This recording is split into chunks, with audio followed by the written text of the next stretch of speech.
प्रस्ताव काय होता म्हणजे ते काय होतं त्यात मुदतवाढ मागितली होती की काही लोकांचं राहिलेलं आहे आणि जुन्या जे पुरवठादार आहे त्या पुरवठादाराकडे अजून किट्स शिल्लक आहेत तर तेवढ्या 1,23,000 किट्स 1,53,000 किट्स वाटण्याची परवानगी द्यावी काय. तर प्रस्ताव होता सचिव तथा मुख्य कार्यकारी अधिकारी महाराष्ट्र इमारत व बांधकाम कामगार कल्याणकारी मंडळ मुंबई यांनी उक्त पत्रान्वये 1,53,698 अत्यावश्यक वस्तू संच एसेन्शियल किट व 1,53,498 सुरक्षा सेफ्टी किट वाटपास मुदतवाढ देण्याच्या विनंतीस मान्यता देण्यास हरकत नसावी. आणि मग पुढे त्यांनी असंही म्हटलं की सद्यस्थितीत मंडळाकडे 20,67,000 बांधकाम कामगारापैकी 13,84,730 एवढ्या बांधकाम कामगाराची नोंदणी जीवित आहे, सक्रिय आहे. आणि नोंदणी केलेल्या जीवित 13,84,770 पैकी 9,27,730 बांधकाम कामगारांना अत्यावश्यक संच व सेफ्टी किट हे वाटप केल्यानंतर उर्वरित 4,57,000 बांधकाम कामगारांना हे संच वाटप करण्याबाबत पुढची काय कारवाई करायची अशा प्रकारचा 2 प्रस्ताव आपल्या पुढे आले. आपण बघितलं असेल, मी गजनी का म्हटलं, आपण म्हणाले मी तर त्यांच्यावर टाकलं, असं नाहीये. आपण आपल्या अक्षरात लिहिलंय स्वतः. प्रस्ताव मान्य. आणि दुसरं, ब संदर्भात उर्वरित 4,53,000 बांधकाम कामगारांना सध्याच्याच कंत्राटदारामार्फत त्याच दराने दोन्ही संच पुरवण्यात यावे. आपलं अक्षर आहे. पाहिजे तर आपला आक्षेप असेल तर फॉरेन्सिकला पाठवून देतो.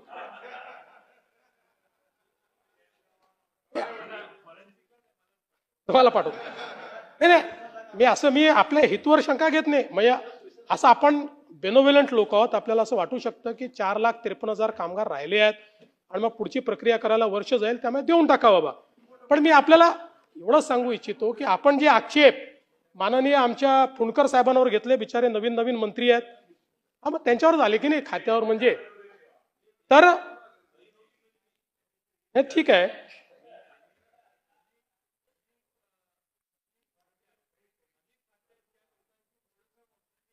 हा,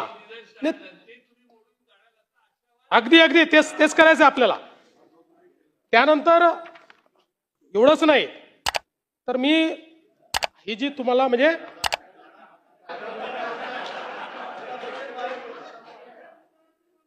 नाही, आणि तसं जयंतराव तुम्हाला सल्लागाराची आवश्यकता नाही, पण ऐका ना, पण त्यावेळी तुम्हाला कोणीतरी चुकीचा सल्लागार भेटला होता. याचं कारण ही जी काही आपण कामगारांची तपासणी करतो, या तपासणीच्या संदर्भातले त्याच वेळी एक टेंडर होतं नोंदित कामगारांच्या आरोग्य तपासणीच्या संदर्भातलं, आणि त्याच्यामध्ये काय करावं असं सगळ्या गोष्टी होत्या. मग याच्यामध्ये काहीतरी वाढ करावी अशा प्रकारचा एक प्रस्ताव आपल्याकडे आला आणि त्या सगळ्याला म्हणजे वाढीवला तर आपण मान्यता दिलीच, पण त्याचसोबत या ठिकाणी आपण काय लिहिलं त्याच्यावर, वरील प्रस्ताव मान्य.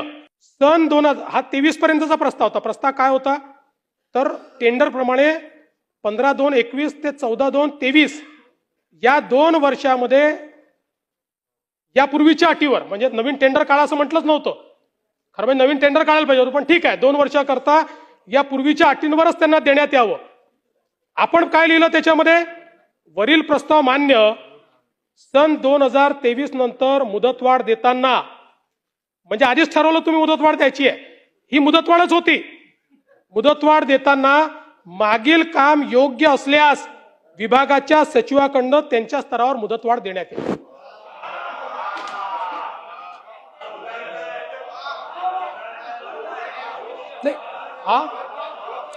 नाही जयंतराव, योग्य असल्यास कसं देता येईल मला सांगा. एक टेंडर संपलं तरी तुम्ही त्याला 2 वर्षाची मुदतवाढ देताय आणि त्याच्यावरही तुम्ही म्हणताय की त्याच्यानंतरही आवश्यक असेल तर मुदतवाढ द्या. तर नाहीये असा नाहीये प्रस्ताव, तुमच्या अक्षरात लिहिल्या. परत दादांना वाचायला देतो आता.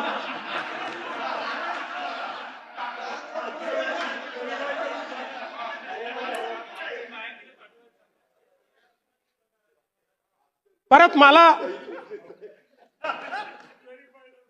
व्हेरीफाय झालं.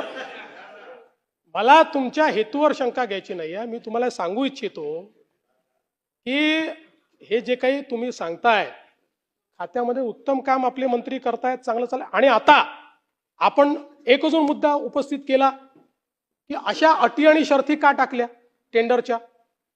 मी आपल्याला निदर्शनास आणून देतो की आता टेंडरच्या ज्या अटी शर्ती आहे 100% CVC गाईडलाईन प्रमाणे.